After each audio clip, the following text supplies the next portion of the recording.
హైదరాబాద్ దూద్ బౌలిలో చిన్ననాటి మిత్రులతో అనుభూతులను త్రిపుర గవర్నర్ నల్లు ఇంద్రసేనారెడ్డి పంచుకున్నారు. బీజేపీ నాయకుడు అశోక్ కుమార్ యాదవ్ నిర్వహించిన సన్మాన కార్యక్రమంలో ఇంద్రసేనారెడ్డి పాల్గొన్నారు. అందరినీ నల్లు ఆప్యాయంగా పలకరిస్తూ ఆత్మీయతను చాటుకున్నారు.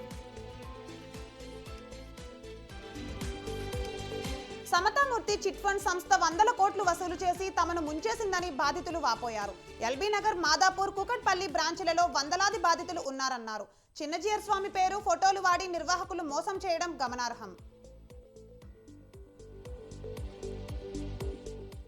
కుమార్తె బర్త్డే సందర్భంగా అల్లూరు జిల్లా మోతుగూడెంలో 50 మంది పేదలకు ఏపీ జెన్కోఎస్ ఈ వెంకటేశ్వరరావు దంపతులు దుస్తులు అందజేశారు.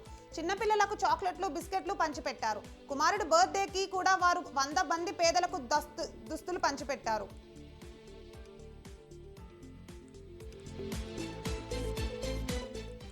అల్లూరు జిల్లాలోని మావోయిస్టుల అడ్డా ఏడురాయిపల్లిలో సిఆర్ఎఫ్ ఆధ్వర్యంలో సివిక్ యాక్షన్ ప్రోగ్రాం జరిగింది. విద్యానగర్ స్కూల్లో మారుమూల గ్రామాల వారికి వాలీబాల్ పోటీలు నిర్వహించారు. CRPF battalion 2nd in commandant Praneetha ఆధ్వర్యంలో పోటీలు జరిగాయి.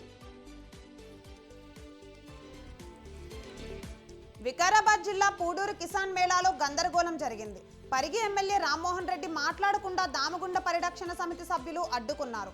దామగుండంలో నేవీ రాడార్ స్టేషన్ ఏర్పాటు చేయొద్దని ఎమ్మెల్యేకు మెమోరాండం అందించారు.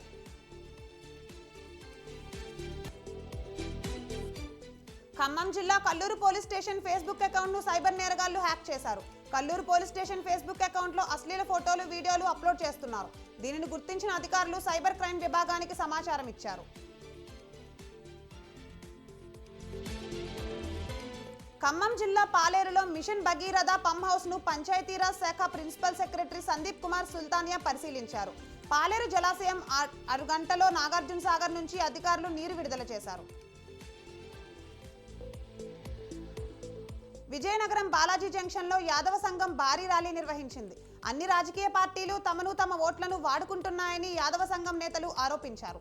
రాజకీయాలను గెలుపు ఓటములను నిర్ణయించే శక్తి తమకే ఎక్కువ ఉందన్నారు.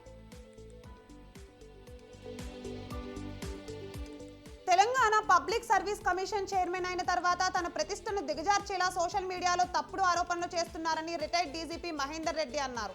తన ప్రతిష్టను దెబ్బతీసేలా తప్పుడు ఆరోపణలు చేస్తున్న వారిపై పరువు నష్టం కేసు దాఖలు చేస్తానన్నారు.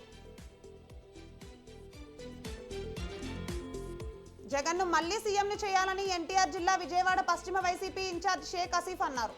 విజయవాడ 47వ డివిజన్లో కార్పొరేటర్ గోదావరి గంగా ఆధ్వర్యంలో నిర్వహించిన గడప గడప కార్యక్రమంలో ఆసిఫ్ మాట్లాడారు.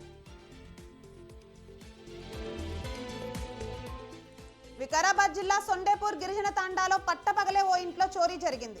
హర్యా నాయక్ దంపతులు ఇంటికి తాళం వేసి పొలం వెళ్లినప్పుడు దొంగలు ఇంట్లోని బీరువా తెరిచి 4 తులాల బంగారం, 45 తులాల వెండి దోచుకుపోయినట్లు హర్యా నాయక్ తెలిపారు. భువనగిరి ఎస్సీ హాస్టల్లో అనుమానాస్పదంగా మరణించిన కోడి భవ్యకు న్యాయం కోసం కుటుంబం డిమాండ్ చేసింది. కేసును తప్పుదారి పట్టించే యత్నం జరుగుతోందని అనుమానం వ్యక్తం చేశారు.